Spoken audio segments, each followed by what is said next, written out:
It's almost impossible to keep track of all the Naruto video games being released these days.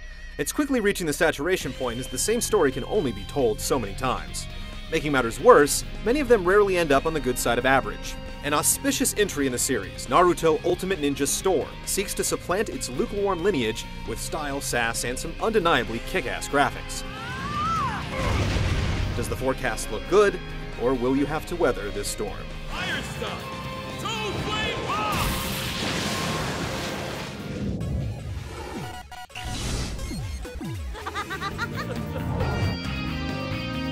Ultimate Ninja Storm covers a whopping 135 episodes of the anime series before its credits roll. This fencing sets up the Tangerine Trickster's tale right up to the Sasuke retrieval arc, I won't let you go to Orochimaru! falling just a whisker shy of the Shippuden timeskip. The plot points covered won't surprise longtime followers, but what will perplex some are notable exclusions. Assassins for Hire Zabuza and Haku are MIA, and the 4 hidden Sound Ninja stay hidden. Even some of Konoha's regulars sit out of the fight, dwindling down the total character appearances to a paltry 25, not even half of the rosters from the PS2 releases. There isn't quite as much ninja magic to go around this time, but the tease of a true secret ending is enough to perk the ears of diehard fans. Plus, you can always relive your favorite moments in Japanese.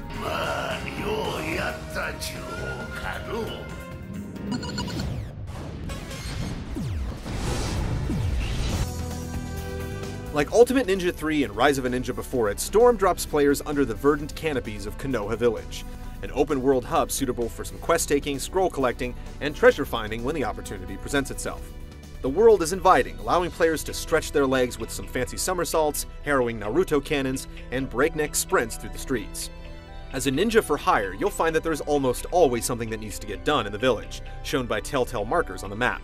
Side missions will often have you vaulting through trees, playing hide-and-go-seek, and collecting scrolls in the fastest time possible. Main missions ask you to throw down in a fight with varying conditions. It's a river that the series has drifted down before, and to be frank, it's disheartening to be playing the same glorified minigames the 3rd time around. All right! What Storm lacks in variety, it tries to make up for in bulk. There are tons of missions, and the occasional sprinkling of achievement-based accomplishments like logging in a certain amount of hours into the game. Your efforts won't go unnoticed, as you'll soon find yourself with a considerable cache of trinkets to sell, money to spend, and scrolls to trade for various items and extras. Storm is apt to let you in on just how much you've done in the game, and the new diorama feature lets you see the fruits of your labors play out in bite-sized miniature fun. Naruto! The world of Naruto is scenic, but restricted. The free-roaming aspect is still only loosely so, and the missions still lack ingenuity. Your enjoyment of the game will be directly proportional to how much you enjoy collecting and completing. Outside of Ultimate Mission Mode, player matches can only be played offline, and needless to say, the village is due for some renovation.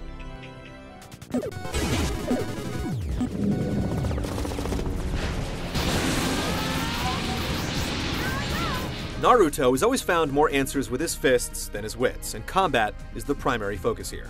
It's a deadly tango of shurikens and special moves, with the occasional ultimate ninjutsu peppered in for good measure. Storm retains a familiar set of fighting features, some good, some bad.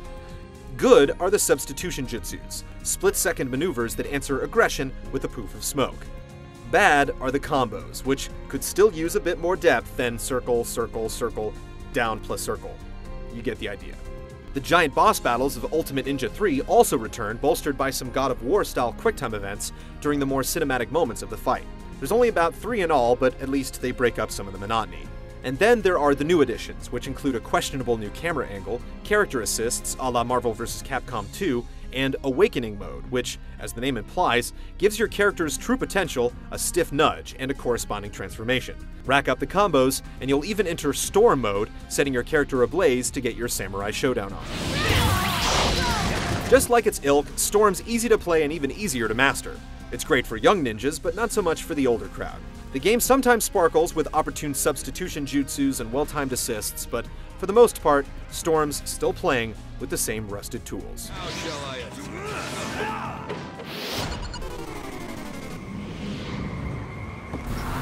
CyberConnect 2 had a lot of practice with the series' looks on the PS2, but its latest stab at the PS3 is unlike anything they've ever done before. If you're a sucker for cel-shaded graphics, it will be love at first sight.